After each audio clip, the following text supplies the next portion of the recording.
అందరికీ నమస్కారం అండి. నేను మీ మాధురి. ఇప్పుడే ఎన్టీవీలో ఒక న్యూస్ చూశాను. Duvvada Srinivas Madhuri pre wedding shooting Tirumala మాడవీధి.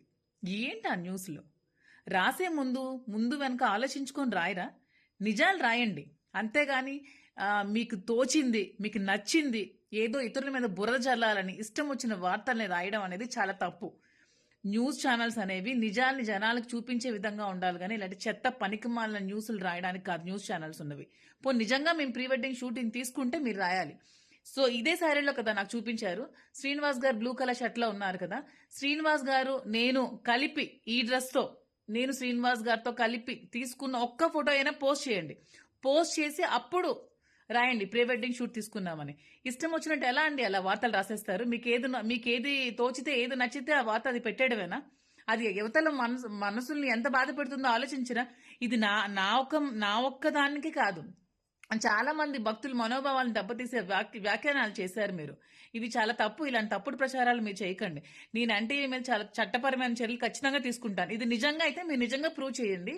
నేను ఏ శిక్ష వేసినా దానికి రెడీగా ఉంటాను. ఎదుర్కోగలిగితే దువ్వాడ శ్రీనివాస్ గారిని ధైర్యంగా ఎదుర్కోండి. అంతేగాని ఇలాంటి చెత్త న్యూస్లు పనికిమాలిన న్యూస్లు పెట్టి ఇలా డీఫేమ్ చేయాలని ట్రై చేయకండి. నిజంగా మీకు దమ్ముంటే దువ్వాడ శ్రీనివాస్ గారిని డైరెక్ట్గా ఎదుర్కోండి. అది మీరే చేశారో మీ వెనక ఎవరైనా ఉండి నడిపించారో వాళ్ళకి అందరికీ చెప్తున్నాను. మీరు ధైర్యంగా ఫేస్ చేయాలంటే నన్నైనా శ్రీనివాస్ గారినైనా ఫేస్ చేయండి. అంతేగాని ఇలాంటి ఫేక్ న్యూస్లు ఫేక్ వార్తలు పెట్టి జనాల్ని మభ్యపెట్టకండి.